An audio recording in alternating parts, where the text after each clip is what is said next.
So let's kick off. Are you ready, first of all? Freda, you're ready. Okay. Okay. So as Martha spoke about, the theme for this year is embracing equity, digital and really digital innovation for a gender equal future. Yeah. And just keeping in the theme of we're relatively young fam. We are young women. We're not, of our mother's generations or whatever. And we're doing different things. The first question that I have for you, Sienna, is do you think that the theme is relevant to us? Absolutely. That is the way that the world is going. Technology is ingrained in everything that we do. And so in order to be a part of the world and continue to contribute, we need to be allowed into the technology space. And even from a safety and security standpoint, that is becoming critical. Let's talk about that then. Lady Askari is a business that is really in the digital age. It's of the digital age. How did you come up with it? How did you start it? Where did the idea come from? Even the name Lady Askari is really pushing that feminism angle. Tell us about it. So the idea for Lady Askari actually started in Iraq. My husband is a U.S. Marine who then moved on to do personal protection and diplomatic protection. And a few years back, he was protecting a female ambassador, and she asked him a very simple question. What's going to happen when I have to go to the bathroom? He said, ma'am, we've already done our advances, we've already done all of this, and started getting really technical. And she cut him off and said, no, what's going to happen is you're going to call 30 men on the radio. You're going to tell them that I have to go to the bathroom. You're then going to clear the bathroom of other women. You're going to put a woman at the door and a man at the door and a man at the window. And I want you to understand that that's uncomfortable. And it was in that moment that he realized that, if he had one woman on the team, he would have been able to make security comfortable. And when you think about the world, 50% of the world are women.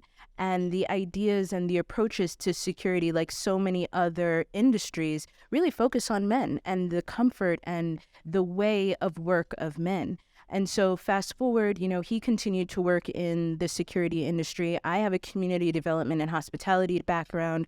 And what Lady Askari really is it's a marriage of our interests in that, I focus on developing the women, finding the right well-qualified women to come into our organization and take up opportunities and take up space. I also find the men that are allies and that are ready to, help grow through apprenticeship programs and ensure that women are, treated well, creating safe spaces to work and things like that. The name, in a lot of ways, is just a conversation starter. We don't have Askaris, actually. So we don't do guarding. We really look at a much more strategic approach to security, which happens to tie in well to technology.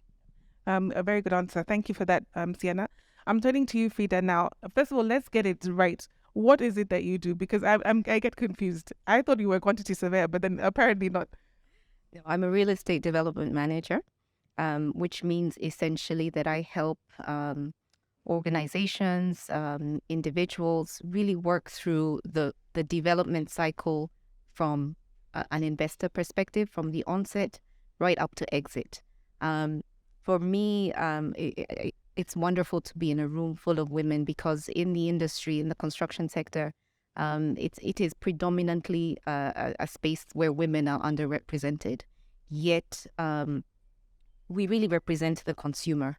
When you think of the built environment, every space that you go into, whether it's an academic institution, a residential property, it's women that really are the end user. It's women that are initially buying curtains. It's not men. So for me, it's always been interesting to note that we're so underrepresented in a sector where we represent primary consumer of the product. Yeah. And so coming to that, when we think about the built environment, construction, etc., the focus is very much on the green environment and not necessarily on digital. So how does this year's theme for International Women's Day work with you, or how does it tie into you? Do you feel an affinity to it? We do, off the back of COVID. It's allowed for a space where collaborative working is possible. There's a lot less focus on, the strength or the muscle that you bring to a project, and more the thinking work, the design work, the collaborative approach to the built environment. So having digital tools really has opened up and allowed for more inclusivity of women in a space where traditionally they may be intimidated to participate. Okay, great. Now turning to you, Nonnie.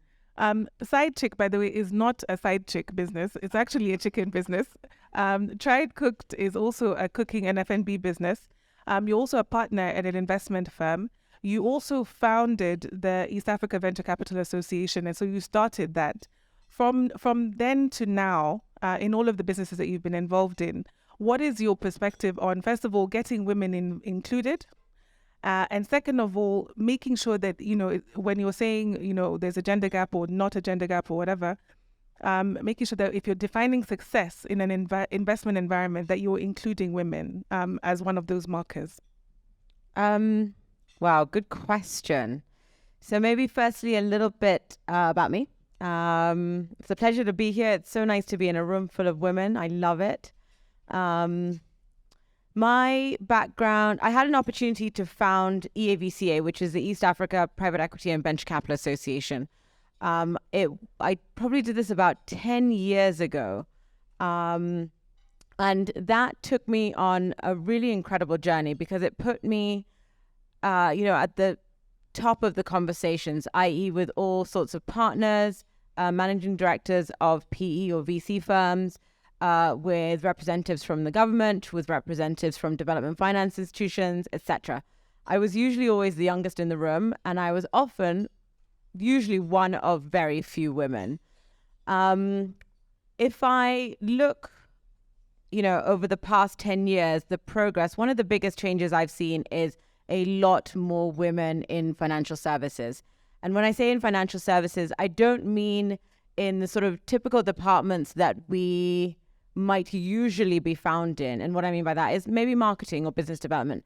I'm seeing far more analysts, associates, and general partners, which is amazing to see because 10 years ago, there were very, very, very few. On the flip side of this, I'm also an entrepreneur, which is just a really difficult journey. And this is where Side Chick comes in, and I'll talk about that in a second. Part of the reason I wanted to become an entrepreneur was I wanted to understand firsthand what entrepreneurs go through in a bid to make me a better investor. Because the truth is, I felt at some point that actually I was sitting behind a screen or having high-level conversations, but actually not creating much value for underlying, investee companies. And so I thought I would take myself off on an entrepreneurial journey. And I watched my husband do it, and I thought, oh, that's easy. I can do that. Lo and behold, it is not easy. It's incredibly difficult. So kudos to any entrepreneurs out there. But what really disheartened me was the fundraising environment for women. So, there's a lot of statistics out there, and one of them is that globally women receive 2% of all venture capital. And now if you can imagine, if you bring it back down to Africa, it's definitely much, much, much less than the 2% is probably 0.1. I will get the statistic for you. And the reason this is disheartening is because number one, we're not being given a chance to show ourselves and to excel. And number two, the barriers and obstacles to being able to be a successful entrepreneur are just so much harder for women because we can't actually get the capital in the first place.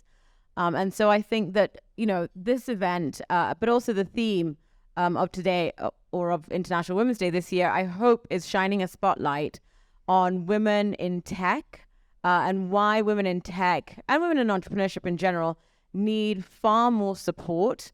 We rather need a lot more championing, and specifically from our male counterparts and male colleagues. And therefore, even in saying that the theme is embracing equity for digital innovation, have you seen markers of success for that in venture capital or even in private equity as you've been in the business for the last 10 years? No. Oh, no. Okay, so hang on. Let me change the answer. No, you don't have to change it. If it's true, it's true. I want to soften it a little bit. Okay. There is a lot more focus on gender lens, which I'm really grateful for. Having said that, though, it's not yet moving the needle significantly. I am super hopeful of it, but I think that this conversation goes way further back, and it really starts with feminism. And the reason I say that is women have less money, less pensions, less investments, and then less access to capital. And part of the way that this will change, i.e. women receiving more capital for their, innovations or entrepreneurship, is if more women are making the decisions on capital allocation. And so I think the two things are tied together. Women need to kind of rise up to the top, but also we need more money in order to make these investment decisions, i.e. supporting our own, because we can relate to them. We understand what they're going through. And so I think the investment decision, to invest in, say, a startup or whatever, coming from a woman will be so much easier, whereas coming from a man is just that much harder because of, say, unconscious bias, for example. Yeah. But I mean, I would say the same thing on all of the provision of services, not just in venture, because actually the decision maker is not necessarily a woman yet. Or maybe we're getting there. And, it happens, even to me, as recently as yesterday, when a decision was made on who was going to provide the legal service. It's not going to be me. It's going to be a man. He has more than 10 years experience over me. I can't compete with that. For you, Freda, in that male-dominated, really, the construction industry is male-dominated. How do you deal with that? I read one of your quotes was saying that you wanted when she was studying for her masters, or one of her masters, Freda was studying. She said that she wanted to be able not only to meet the investor at the decision-making space, but also gain the skills that you needed in order to make the asset management decision. Yeah. And so from that, you're overskilled. Some people don't even need that. The men may not even need half of what you have in order to make it to where you have. Do you feel that? I think you need to understand the investor mindset to really understand why do people embark on real estate or building projects or even infrastructure projects. Why are governments embarking on the projects? It's important to understand the payback, how they'll recoup the investment. And when it comes to a lot of the commercial developments that I've been involved in, really they're targeting women as a consumer at the end of the day. And so for me, it's always been something I want to understand, is that why aren't women at the table making decisions about our patterns of movement around buildings, our habits around shopping, our preferences when it comes to residential spaces, yet ultimately we make those decisions. I think my question, just so that we're on the same page, is you have so many skills. So you know about the investor decision. You also know about asset management. You also know, just to get it right, it's on the engineering fundamentals because you studied engineering. Correct. And so you have all of those skills. If the decision is still being made at the end of the day by a man with the power to make the decision, you're meeting him at a level where you have enormous amount of skill. Is it a fair game? Unfortunately, you have to, in order to be at the table in this sector, you have to be overskilled. Yeah. You've got to understand all the moving parts of the machine in order to get to a place where you're sitting at the decision-making table. Yeah, so we're still not there in terms of equality at all. Sienna, the same for you. You went to an Ivy League university. You could have done anything that you wanted. You were in... You worked at Innovation for Change, or Global Innovation for Change. Yeah. You could have done anything you wanted. Did you see that as a challenge? And is it because, perhaps, and maybe that's an unfair question, but is it because of your husband that you've been able to build that business? Would you have been able to do it by yourself? Absolutely not. First of all, I don't for the honesty. Let's be serious. I don't have a security background, and I don't pretend to. I think that from I understand women, and I understand the strength of women. I understand the role that they can play in keeping people safe. And so even though I'm not a former U.S. Marine like James is, I understand enough in order to grow this. And I understand where the gaps are, how they have been created for women, and what it takes for the women who do have these skill sets. Because I have a ton of women who they have the security background, and we look for the women who have that skill set and are oftentimes overqualified. So how do we help them grow? How do we help them rise? And that's where my strong suit is. And that's where we're able to really make Lady Askari work. And it enrages people. It enrages people that we are taking the time to focus on women and develop women in an industry that doesn't believe that women have a space. And I think that that has been the more interesting part of the journey, because it's funny that you mentioned I attended an Ivy League. So that's where I get my credit all the time. It has nothing to do with the fact that I was in South Sudan for years. It has nothing to do with the fact that I'm a girl from Brooklyn, to be very honest with you. So I've come into a space that I'm completely unfamiliar with, and we've been able to do something here. And yet, I attended Cornell, and therefore what I think matters. And it's very interesting that you bring that up, because I don't really care about things like that. I don't think about the fact that I attended Cornell. And anytime somebody says that, I'm like, oh, okay. Okay, don't shoot the messenger. I was caught off guard, actually. No. But the reality is that it is a marker. People will look at it on your CV and say, she went to Cornell, she must have something to say, much like they would look at another person with less of a university skill and say, that person doesn't know what they're talking about, and they may be the most skilled in the room. So, I mean, that's a different discussion, kind of, because it's less gender-based and more, just the way the world works. But coming to that, have you been in situations, Nonnie, where you've found that your femalehood and your power are incompatible in the same space? Gosh, that's a really, really good question. And I have to think. The answer is probably many. And I'm going to use one recent example. A couple of weeks ago, I went to an event where I was on a panel with fellow women, and I was talking about, again, access to capital and giving some of these statistics. And I said that one of the key differences, with startup founders pitching to investors, with women, we are more cautious and we are more risk averse. And so when we are kind of trying to raise capital, maybe our, revenue numbers are not as attractive, for example, or our projections are not as attractive. For an investor, they might think, okay, well, this is not going to be a big business, so I'm not interested. A man, on the other hand, who's probably running the same business, will have very different numbers and will literally shoot for the stars, whether he believes he can achieve that or not, because they are naturally just slightly better salesmen, for example, or less risk averse than we are. And so I was saying, if you back a woman, chances are, and there's a lot of data around this, is, they probably won't lose your money and they will deliver a fantastic return. And the male panelist goes, but statistically, of course, men are going to fail more. And my response was, yeah, lucky you. As in, you get the opportunity, because we don't. We can't even raise the capital in the first place. And so I think there is still a lot of work to do to get men to understand what the problem is, so that we can get them on our side and championing, for increased gender equality in general.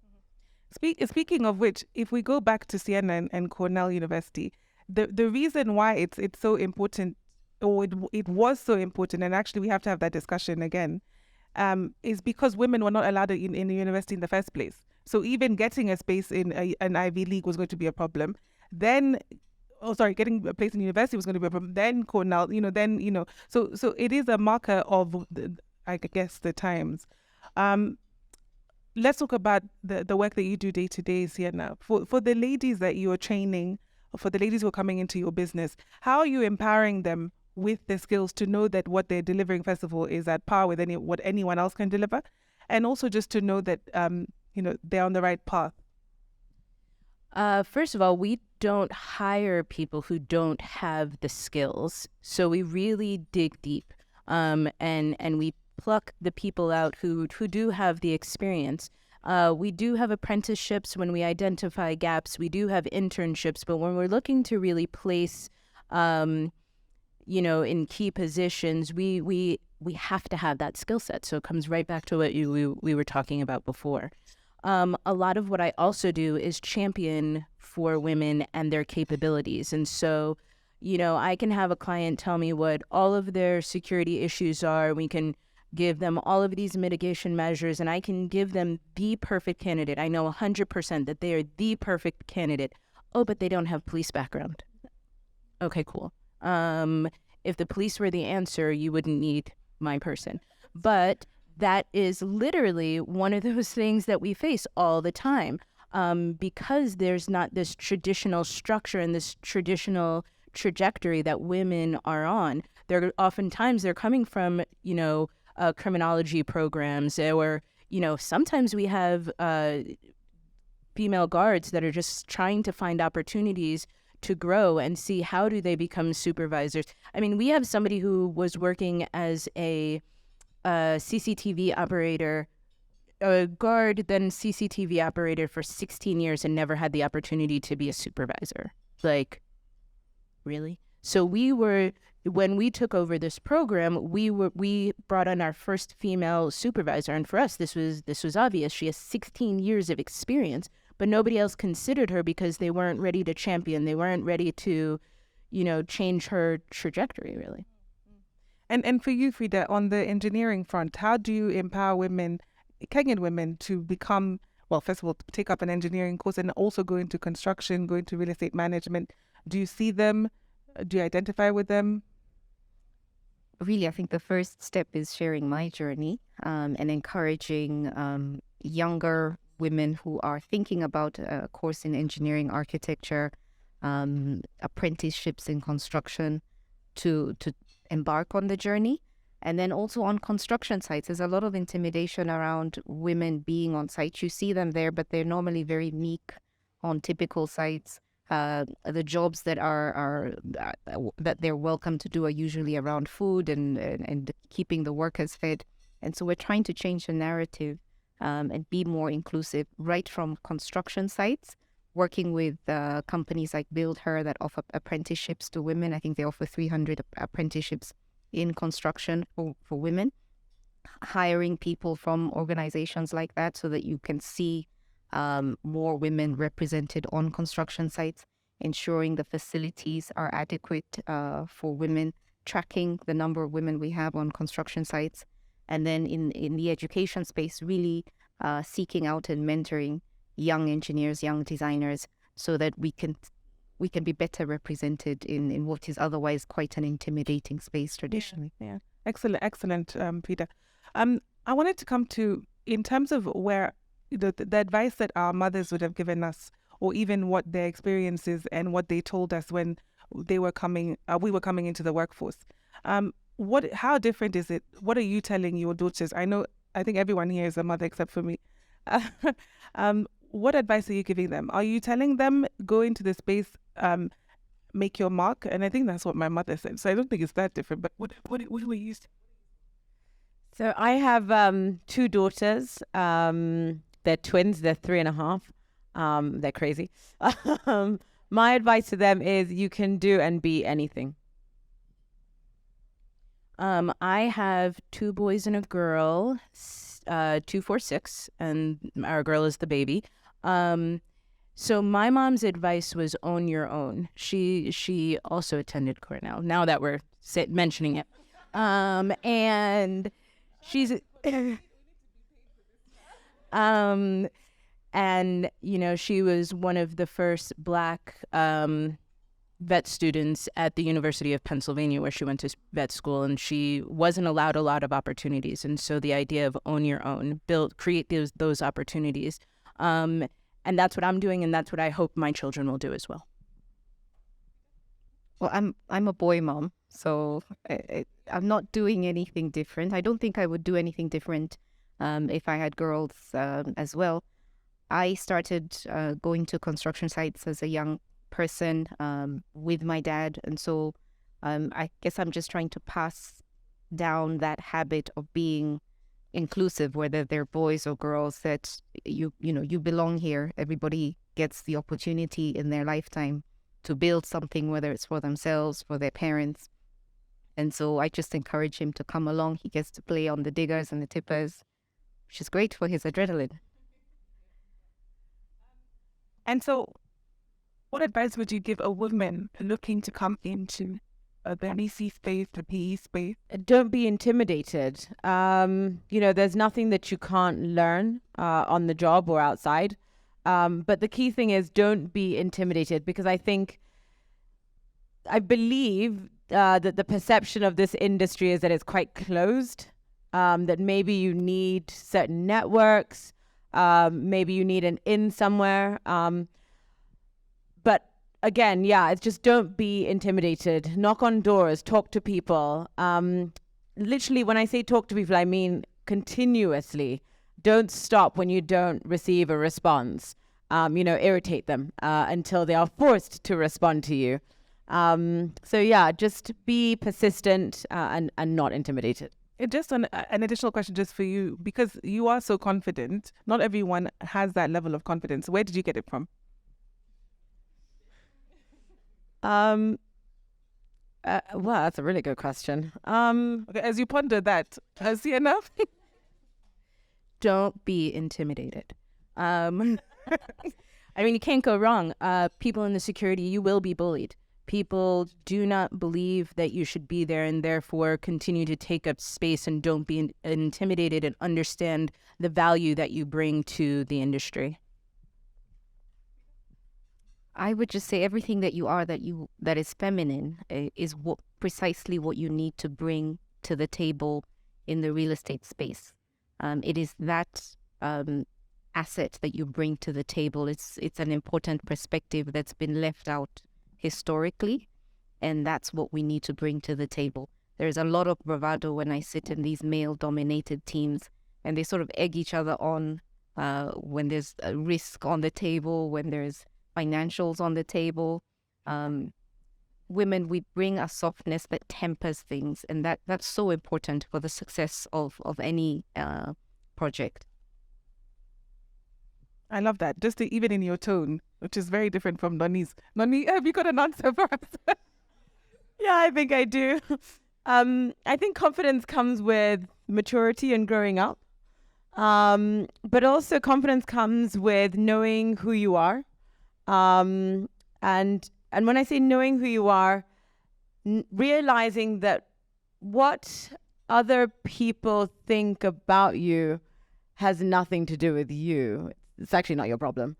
And so, provided you know exactly who you are and you're not afraid to be yourself, then I think confidence comes from there. But that also comes with maturity and life experiences, and being willing to kind of meet yourself, if that makes sense. Yeah, I mean, it makes perfect sense. I think it takes time to get to know yourself, and I think definitely you're there. Okay, so I'm going to do a quick fire round, which we normally do at the end of the podcast. So I'll just ask quick, no thinking, just answer the question. No back talk, Sienna. Okay. First question: Megan Thee Stallion, feminist icon, yes or no? Sienna. Megan Thee Stallion, feminist icon, yes or no? Nonnie? For sure. Freda? I have no idea. Female dinner party guest, who would you invite? Who's at the top of the list and why? Should we start with Freda? No. Okay, let's start with Sienna. Viola Davis. Okay. Freda? Still blank. Yeah, I'm still blank as well. Okay. Should we do another one? Life motto, one word. Nonnie. 2 words. I am. Okay. Freda? Get through today. Okay. Sienna?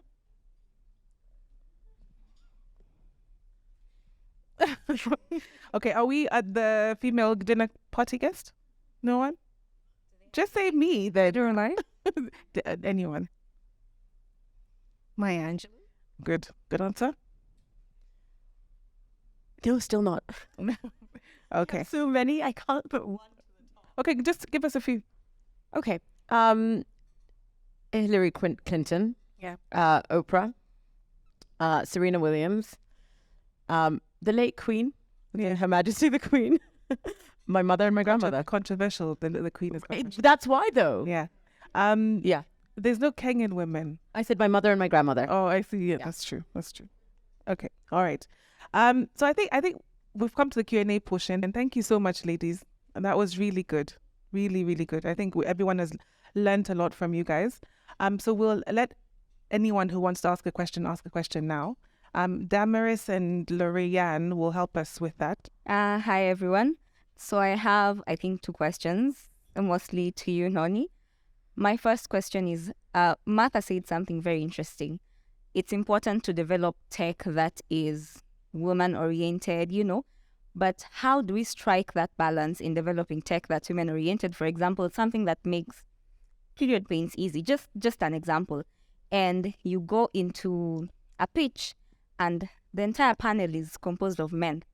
And one thing I have realized working with a few startups in campus is they will always ask you, what's in it for me? So what value is there for me? So if I am developing tech that is women-oriented and the panel there is composed of men, how then do I convince them that this is something they can put their money into, yet there is technically no return for them other than the financial aspect? And then the second question is, I think I was just taking points down.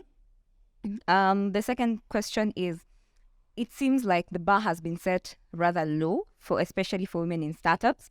And this is just out of my experience. You pitch to a panel and the idea seems a little too brilliant to be coming from a lady. And you'd get questions like, you sure you can pull that off?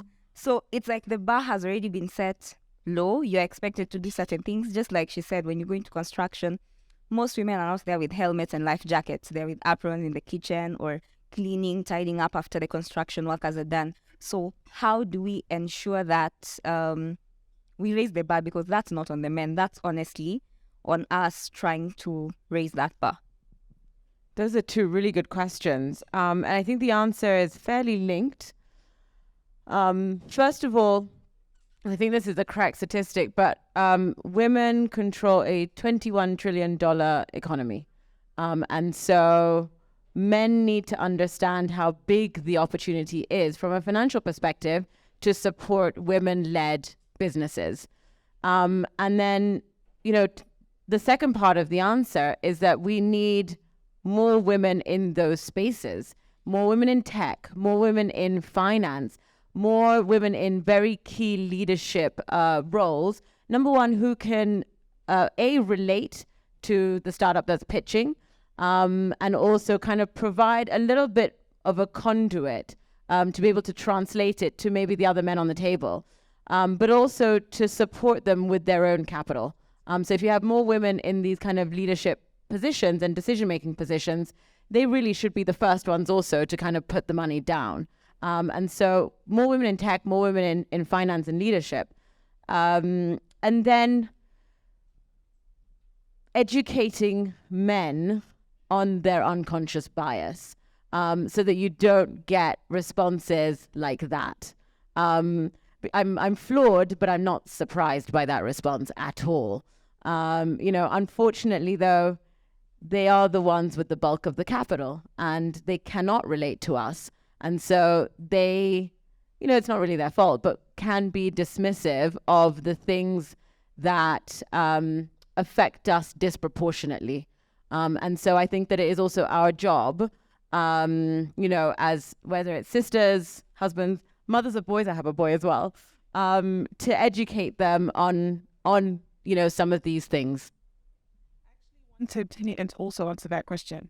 Yeah, if the room is full of men, of course that needs to change because they need to have our perspective, particularly if the product is a female product. But I think what's more important for the investor perspective is that if a product is for women, we are consumers. We are empowered consumers. We have our own, albeit lesser incomes, but we're going to the supermarkets. We're buying the products. I'm sure most women in this room are the ones doing the shopping, the household shopping for their homes. And so if ultimately the product is being designed for women, then we're empowered to consume it, and that's very, very powerful in itself. And so yes, they need to have the female perspective in the room, but at the end of the day, what they need to understand is we are the consumer of many, many products, and we also need to appreciate that as a block. I mean, we have a lot of power in that. Go ahead. There's two there. My question is to any of you can answer it, but it's on the tokenization of the women movement. Take, for example, in the Kenyan government, where they reserve at least 30% for special groups where women fall. And I saw one tender for catering, and it was written there, reserved for women. And the other thing is, you got this tender because you're a special group and not because you deserved. How are we going to win this war? I mean, that's such a good question, because actually, is it really helpful? I know it's necessary, but is it helpful to us to have those token female roles just for us? Who wants to go first? It's a tough question. Sienna? Okay. For me, it's not. I think that when you look at security, there's so much of this belief that women just shouldn't be there. And so, when we're saying women can have this impact, women can take care of the consumers, 50% of the population, we're still looked at like we have aliens heads, and so for us, and the other thing that always surprises me is when we talk about how we're championing for women, they say, well, what about the boy child? We're 3% in the industry. What about the boy child? So for us, I think that it doesn't help. And we're not believed and trusted, I sort of have mixed views about it. Sometimes it can be a hindrance in getting the best person at the table to execute the work. However, with the onset of technology, the traditional biases towards working with men in the construction industry, really they start to fade away, because it's not so much about strength, it's more about what's in your mind, your ability to design, your ability to operate a crane, for instance. And so physical strength is less and less important the more we embrace technology in the sector. We have a lot of catching up to do. We're many, many years behind in terms of inclusion behind men. So yes, the door needs to be opened so that a lot of the bias starts to be shed, the intimidation starts to be shed. But at some point, I think we're going to get to a break-even point where we don't need to be, imposing the thresholds. Actually, I want to add on a different sort of a flip side to this, which is, I don't know if anyone's heard of the 30% Club. So an incredible network from actually somebody I would probably want to have dinner with.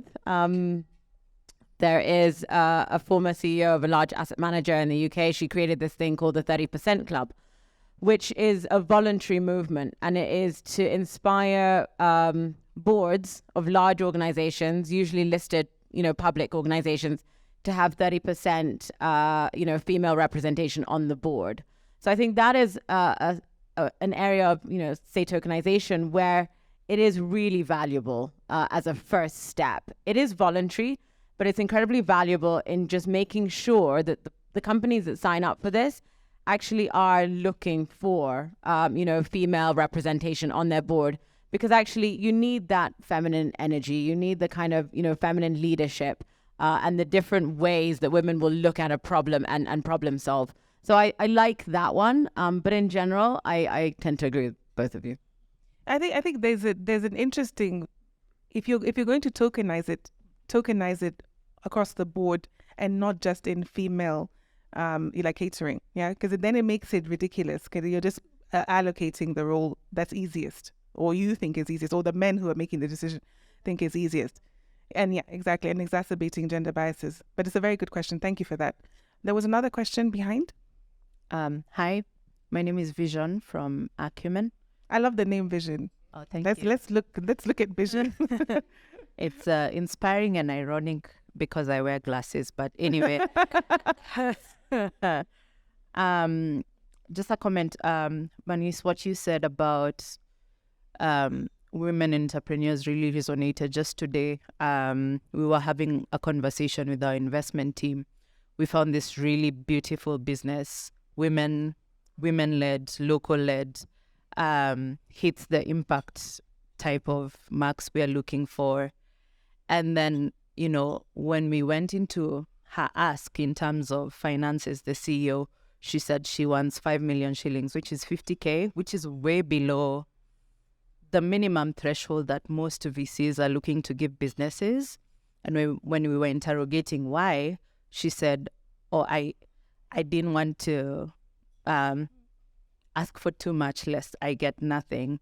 And I mean, it really goes to the point that you were making of, that confidence piece of, shooting for the stars. And I think this also goes to what my question is for women investors coming up in the field, because I think we do need women investors that then have that lens to then go out and look for women to invest in and build their businesses. Is EAVCA doing anything? Like, is there an association, organization specifically to sort of build up these women, to sort of shape their critical thinking, to sort of shape, the type of investments that we're then bringing into the spaces? Because, there are more women, but there's still so few of us. I'm not even like in the investment team, I'm in legal, but I'm only now starting to learn of more women in the investment space. And I want to know, is there a community around that, and just generally what's being done to like strengthen, empower, grow, and make sure like our voice is relevant for the types of investments that are being made in the space. Yeah. Thank you for sharing that example. But in terms of EAVCA, I don't know. I imagine that they do have sort of gender lens investing in their sort of overall advocacy area. But bringing it a bit closer to home, there is an informal and now formal group called Women in African Investments. I don't know if you've heard of it, but I would definitely recommend joining it. And when I say it's informal, it started off as a WhatsApp group, I think in like 2015 or 2016. And it has grown since then, and it is now a membership network. And it's Pan-African and beyond, actually. And essentially, it's trying to create a unified voice in terms of sort of women in African investments. And then the next one, slightly different, but again, is a network. And this is more at a, say, institutional level, is 2X Global, which started off as a kind of DFI-led mandate to ensure more capital was going into whether it's female-led general partners, eventually female-led entrepreneurs. So I think that those two would be my, my answer to your questions about what's being done. Vision, there's also Jacqueline from the EAVCA is actually here. She's just around there. Jackie, you can wave. And if you want to speak to her, she can also speak to that directly. Yeah. Anyone else with a question? Go ahead. Thank you. My name is Kidist. I'm from the Trade and Development Bank Group. My question is actually a comment first. You kind of touched about the woman feminine presence that could actually help. I was thinking about Sheryl Sandberg's book, Lean In. I wonder, if you've read it, what your thoughts are about this concept of leaning in when you're given the opportunity to sit around a table with others, whether they are men, decision makers. how would you leverage that opportunity, and how do you continue to use that if it's useful, really? Because that topic has been debated. The second point is, I think you've touched a bit of it, DFI-led push of ESG, the economic, social, and governance issues or framework is becoming a standard now in terms of like financing, making finance available for many institutions. You have to have that framework even to be relevant going forward. I think it's going to challenge many institutions, financial or not. So again, how would we capitalize the ESG framework for women empowerment through our work or through how we go about doing business? The S part, right? The social will impact all of us. So I was just thinking through that. So it would be nice to hear your thoughts. Thank you. Why don't we start with Freda? I have read the book. I think every woman should read the book. I think it goes back to nature or nurture. As women, we are nurtured to be, to put others before ourselves, to not be boisterous in social situations, and that extends into our careers and corporate when we get to that stage. And so raising a boy, I see the difference in how society nurtures boys versus how girls are nurtured, so that by the time we're entering into universities, into the workplace, we sort of lean out of opportunities where we would feel slightly intimidated, and boys tend to lean in, and that's socialized. And so I think it's an important book for every woman to read, because it reminds you of what innately you know, but through our upbringing, our social construct, particularly in this part of the world, we are taught to not put ourselves out there, not put our first foot forward when opportunities come.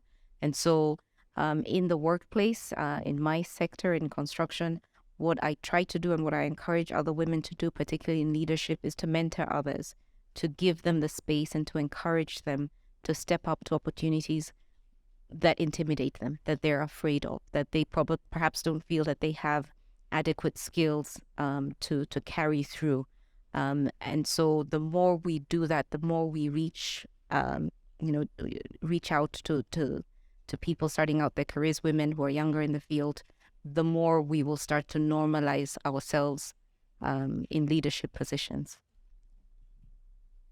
Sorry, Freda, but I could be here all day. How did you get to find your own inner voice of confidence? I would say just getting comfortable with making mistakes. I think when you make the mistakes and you see the outcome it's not the end of the world, you kind of get more comfortable being at the table. And at the end of the day, your seniority really is determined by your ability to avoid mistakes, and you're not going to be able to avoid them if you haven't made them before, or at least can spot them, do your risk mitigation. And so I think that's given me a lot of confidence. As I said, understanding that we represent the consumer. I remind my teams of that all the time. So that's an asset rather than a weakness in my sector. I know that there were other questions. Sorry, I've lost track. Okay, go ahead. Hi, everyone. I'm Stephanie. I have 2 comments. First was on the tokenization of women this, women that, women that.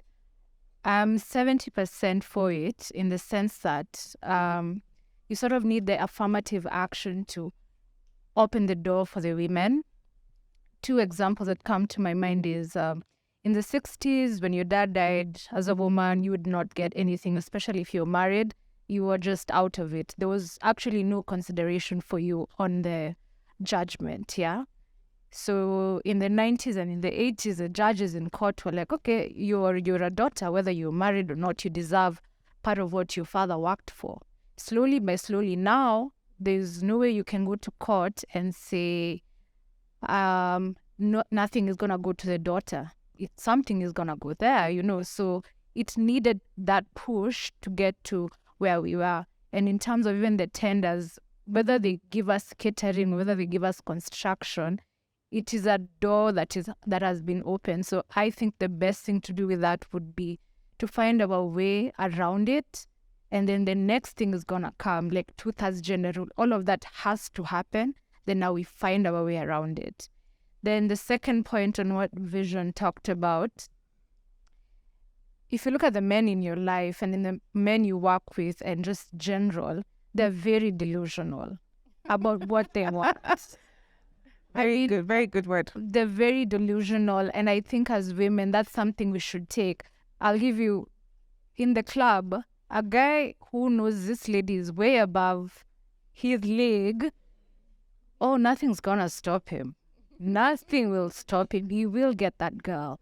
When you go for an interview, those of us who've interviewed, you'll have a lady and a man. The lady has way more qualifications. The man is coming in asking for 500. The lady is even shy to say 250. She's so shy, she can't even look at you in the face to say 250. And the guy getting 500 will even get so many benefits, pay for his club, pay for parking, pay for, So I think as women, we need that. I don't know how they do it, but Illusion.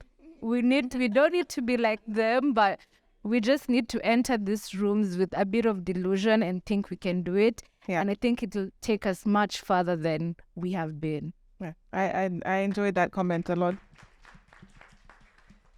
I think it is how nature intended it to be. I hope that's not controversial. We are risk averse for a reason, right? We are the creators of life. We protect, we nurture. And so it stands to reason that we are risk averse. That's how we are made. But it is also something that we are socialized to be. And so what I like to do is put things in different boxes in my home environment. That is absolutely my role.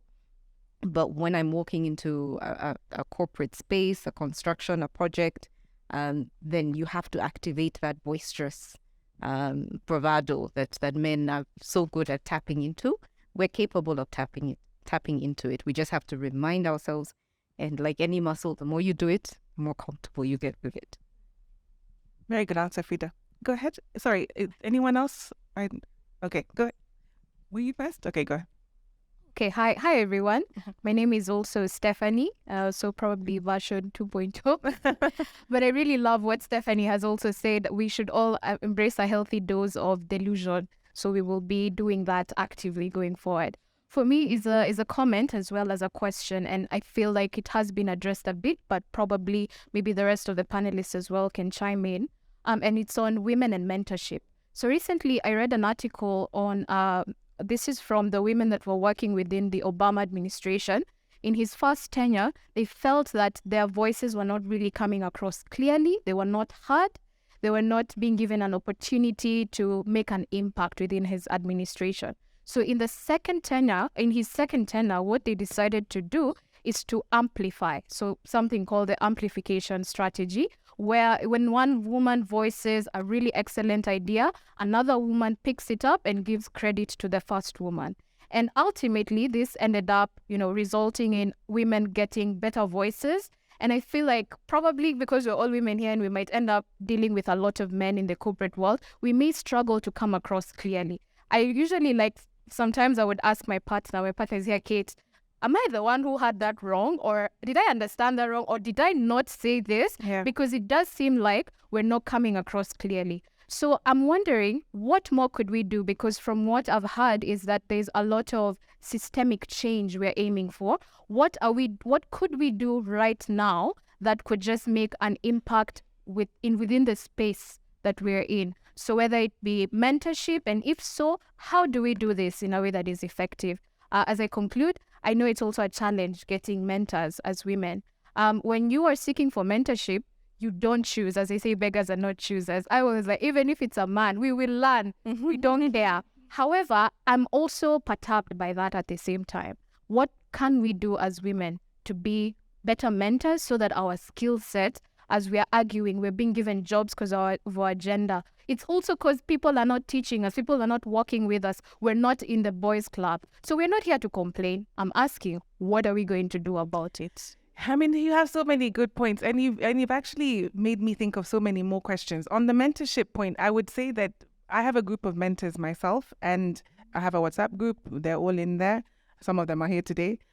They asked me, and I said yes. So ask for a mentor, and you shall receive. Yeah, don't be afraid to ask for the mentorship that you want from whoever you want. And by the way, it doesn't have to be a woman. You know, there's a lot to be learned from men who have a lot more experience, and also reverse mentorship works. The reason I love having my mentors is because I learn as much from them as they learn from me, right?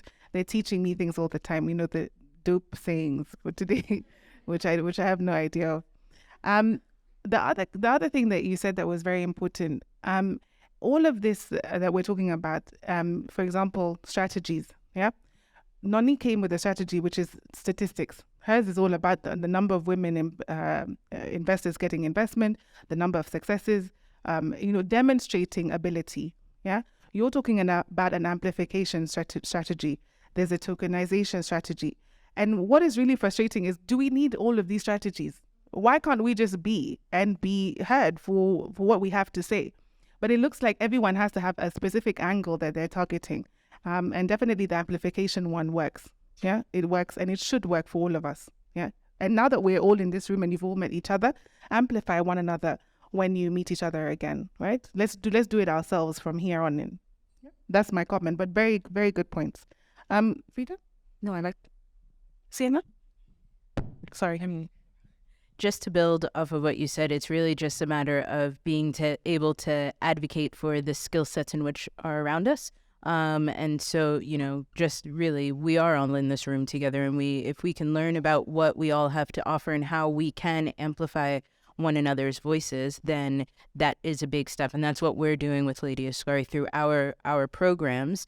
It's called Data Kwa Data. So especially within females in security, there aren't many of us. How are we working together to grow? And I think that it is starting to work for us, even in terms of just building some confidence within the space. No, I think I agree with all of you. And the word that comes to mind is collective. I think that we all just have to operate as one, as a collective, in order to amplify each other. Yeah. Just remember, we are together. Together, yeah. Excellent. Mariana Chola, who's just here, and she's head of Endeavor. She's also Vision. She's answering your question. She's saying that there's a women in tech group. I'll forward it as well. That is usually, useful for women who are in tech and trying to build. Anyone else? There's a question. Oh, yes. Go ahead. Good evening, everyone. My name is Wanjiko from Insight Securities. So, ladies in security. I think I'm going to make a comment that's a bit controversial. Go ahead. I love controversy. And I sort of echo what Freda is talking about. And I'm a structured person, so I've also just written it down so I don't go all over the place. A woman all over. Notes, organizations. Well done. So today's talk is all about confidence. In all this that we've talked about, it's lean in, it's know what you're bringing in. The question is, where do we get confidence from? And confidence is either we're getting it through mentors or all these other groups. But for me, and I am a mother of two, a boy and a girl. The boy is 15, the girl is 10. They're both going to grow in the same world. So I am actually pro the boy child, because I think a lot of emphasis has been done on the girl child. The boy child has been forgotten. But that's a different conversation, because who is my son going to marry? This empowered woman. So that's another whole conversation altogether. Two things happened. I was in Cellulant when Dusit happened. And we went for counseling. And we were told as women, we'll not worry about ourselves. Worry about the men. They're your brothers. They're your sons. They're your fathers. Because men don't talk. And if you see a man crying or a man down, who are the people who bash these men? It's the women. It's never the men. Look at how they are crying. Man up. And I realized that's exactly what I was doing to my son. When he was getting into the car and would hit himself, I'd tell him to man up. But on the other hand, I would tell my daughter, It's okay, Mama. I'm sorry. So a lot of things that we do actually, and that's what she's talking about nurturing, comes from we as women. The power of our spoken words. What do we tell our daughters? And this is what you're talking about, all of us, when you're talking about conditioning. Who is this conditioning coming from? It's not from the fathers. Those babies are with us from 0 until 10 years old. What voices are they hearing? What are we telling our daughters? What are we telling our sons? We are the ones who have actually led this. So whereas there's all these women-led and women-led this and women-led this, we're dealing it at a high level while we created the monsters when they were young. So we need to go back to the drawing board as ladies. I hold a different opinion. We need to go back to the drawing board as ladies, and when we're instilling confidence in the boys, are we instilling confidence in the girls? We're not. And then when this girl gets to 14, 15 years old and enters the corporate world, this is now when we're telling them to be confident. If all I have learned from my 18 years is to play it down, how am I going to start doing it now? This is when I start looking for mentors. But if I did it to my daughter and your daughter and everybody else, and I don't blame our parents, that's the best they knew. And I love Maya Angelou. When you do better, when you know better, you do better. So I know better. So I'm doing better by the next generation. And I'm doing better by myself. What is confidence? Confidence is knowing what values you stand for. I love principled women. I may not agree with you, but I respect your decision. So if we start teaching ourselves, so confidence comes from knowing your values. What are the 3 values I stand by? For me, it's very easy. I've always known them. There are 3. Hard work, integrity, and professionalism. Hip, because I have large hips.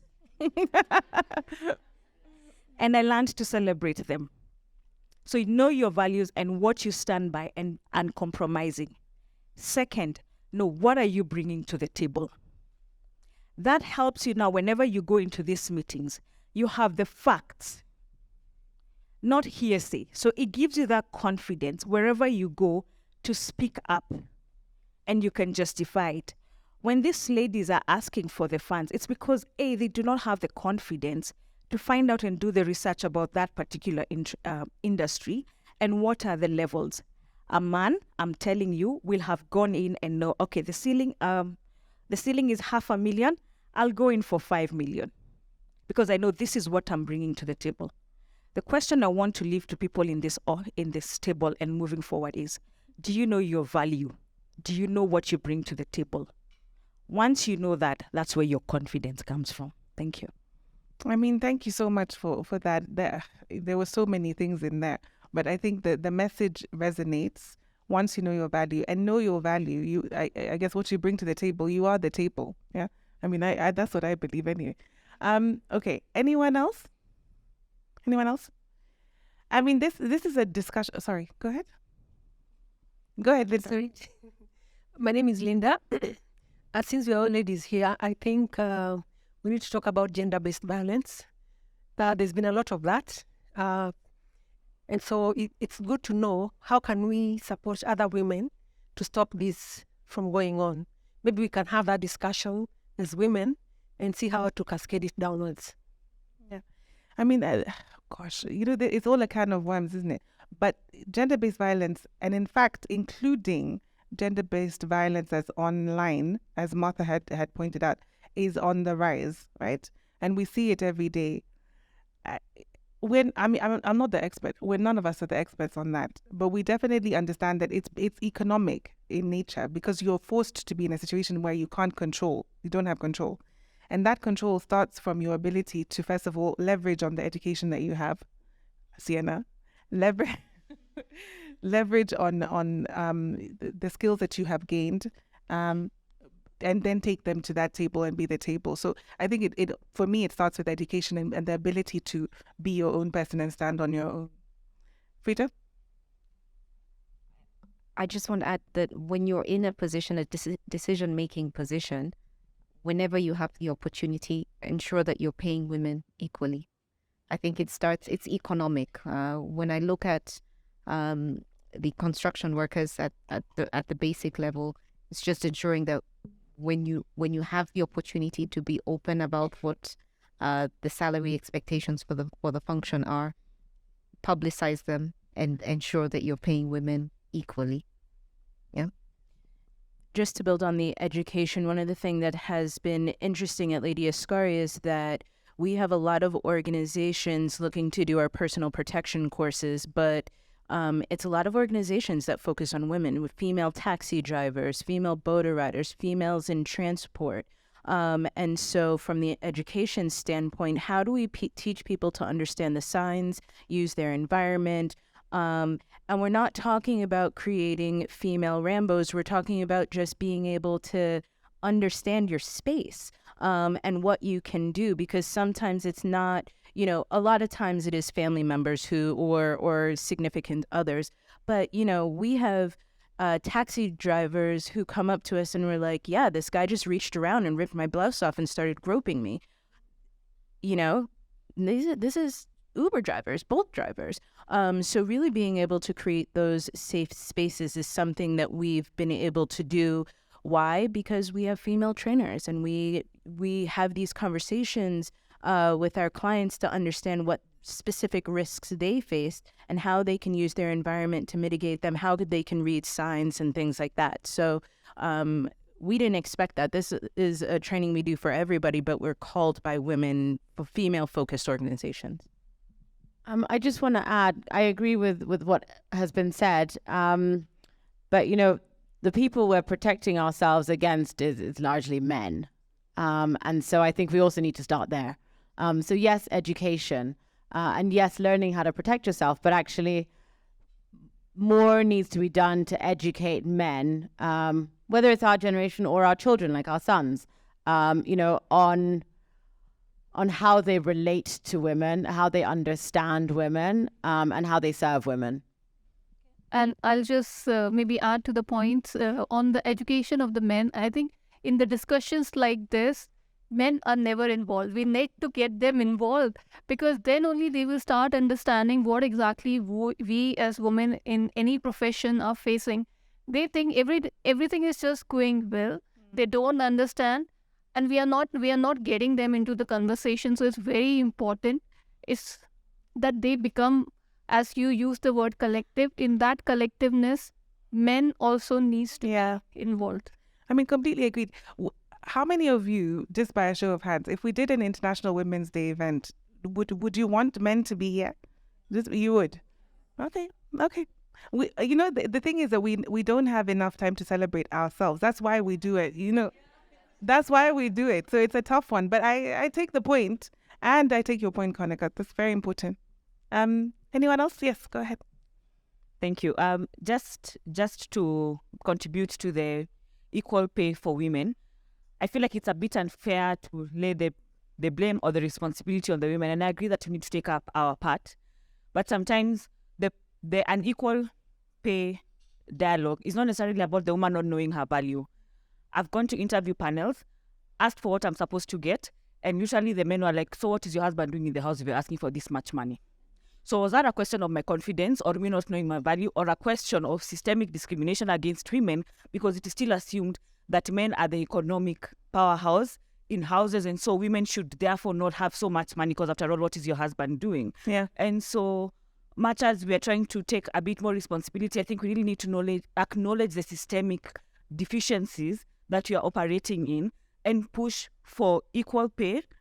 Like if this work, whether this work is being done by a woman or a man, then it needs to be paid the same, basically. And I guess when you look at moves that jurisdictions like the UK are making, where they're like, this is the job and this is how much it's paying, such that whoever gets a job, whether they're male or female, are going to get the same amount of money. It's probably the direction we need to go, because much as I know salary is a private matter, but it's the secrecy in pay that has led to all these silos where women are being paid like up to a quarter of what a man is doing, and they're doing like 80 to 150% more. So I'd just like to encourage us to also not, because I feel like because you are victims, you also tend to now, and it's a problem that women have. You're the ones who will be like, you have the problem, it's been done to you, but you come up with the solution for sorting out that problem. You be more confident, you know your value, you do your market research.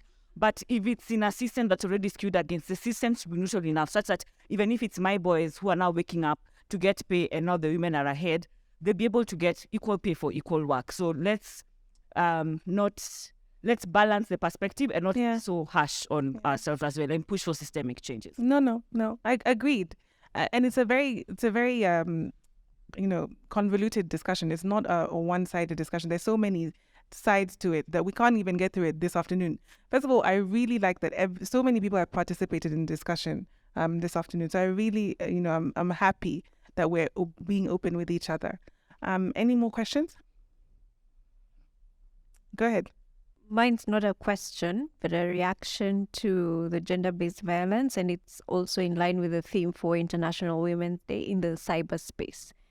In Kenya, which I'm familiar with, so I'll use it as an example, what's the percentage of men to women in Kenya in terms of population? Tell us. I can hear it. It's 52%. Mm-hmm. Who are the majority of social media users in Kenya? Who are they? I don't know. Is it women? Who is it? It's women. Yeah. And when we start seeing this cyberbullying, and it's so prominent, yet women are the victims, and women are also the majority of the users. I want to pose a question to the women in the room. What are you doing to stop it? Are you going to be the last line of defense to not share that video that is perpetuating violence? Are you going to be the last line of defense? That was my reaction. I mean, that's a very good question as well. Yeah. We're doing it to ourselves, or we can take responsibility for that as well. And in not supporting each other, But the conversation is nuanced. It's dense, but And first of all, this is supposed to be a tea party. Yeah. So we're supposed to be having fun. But I think it's important. And you guys have made such important points. So thank you very, very much. I really, really appreciate it. We're so happy to have you here. You guys have been a great panel. Thank you, Nonnie. Thank you, Sienna. Thank you, Freda. It's been a great afternoon for me. Okay, so we can wrap up. Martha can do the closing. Thank you, everyone.